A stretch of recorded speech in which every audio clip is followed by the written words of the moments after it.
we need to talk about the snow that fell across the Carolinas this week. Cold front came through, temperatures, the bottom fell out.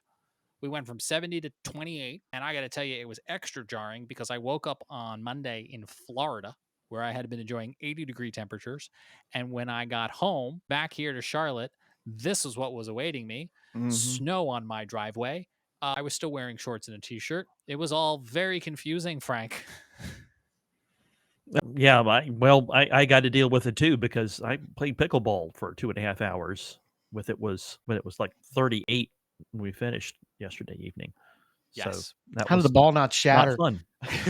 That happened. Well, it doesn't shatter, but it cracks sometimes. Cracks, yeah. I was about to say. Sam, you've got some tallies from NOAA. You want to give us some highlights? Yeah, we actually have set a couple of records out here. And it's not showing on that chart from the National Weather Service Eastern Regional Office, but Elizabeth City with the trace, Cape Hatteras with the trace. That, I believe we've got places in North Carolina, at least places in the Carolinas, that have more snow than Boston's had so far this year, which is insane. And a couple of places out here in the far eastern part of the state, just interior of the Outer Banks, what's on the Albemarle and Pamlico Peninsula. Nobody really uses that term, but some people do. Columbia, North Carolina had between Columbia and Cresswell, there was a spot that recorded 2 inches and set new records for earliest snowfall. Williamston set an earliest record for accumulating snowfall. And there was one other spot. Plymouth also set a record for accumulating snow. And we had anywhere from a half an inch to 2 inches in this area that's between the Albemarle Sound and the Pamlico River. Most people know this area because that's where all the wildfires that we have happened in recent years. I got you. Is in that same location, just inland of the Outer Banks.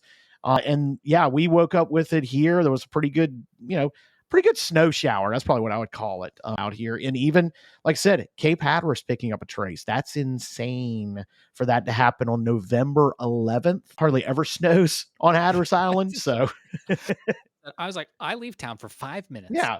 And it snows. I was still coming up I-95 when we started getting MPing reports of snow across the Charlotte area.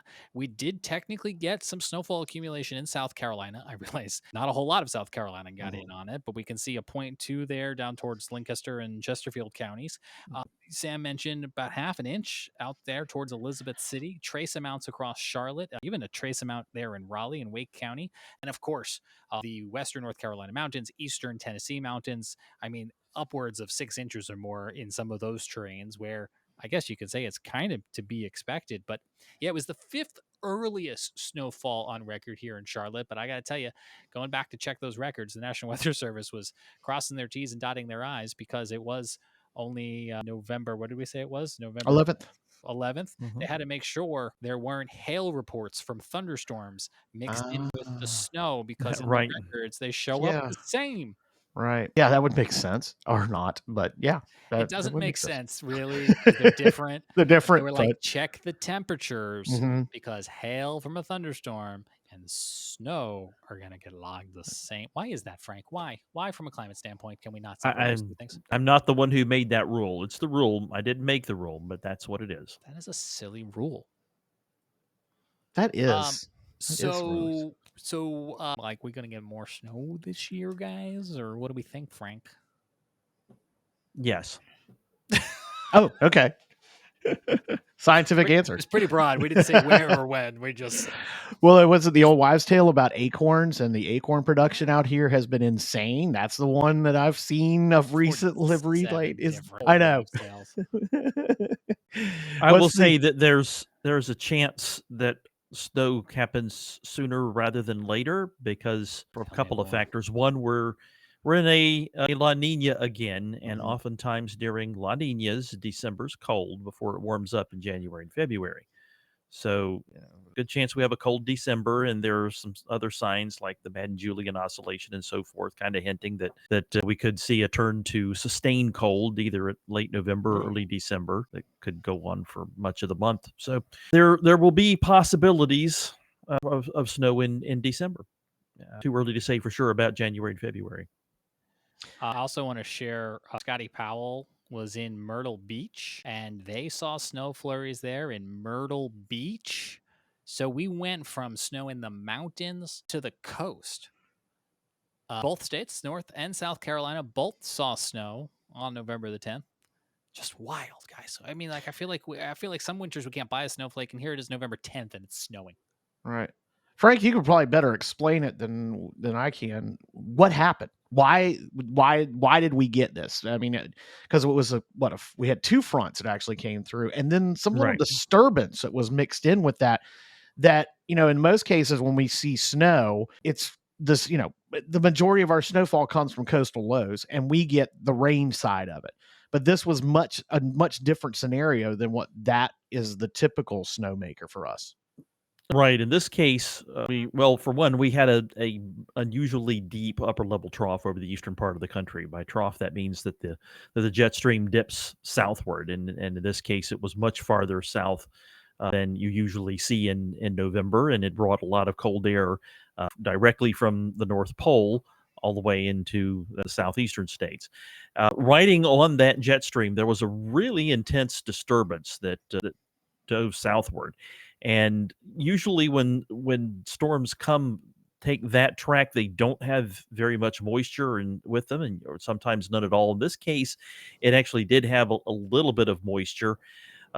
9 times out of 10, maybe even more than 9 times out of 10, maybe 9.4 or 9.6 times out of 10, those storms, when they come across the mountains just kind of wring out all the moisture from them, and we don't see anything happen except maybe a few clouds on this side of the mountains. But in this case, it was different. In this case, there was enough moisture that managed to get together, managed to survive over the mountains to cause flurries to break out east of the mountains.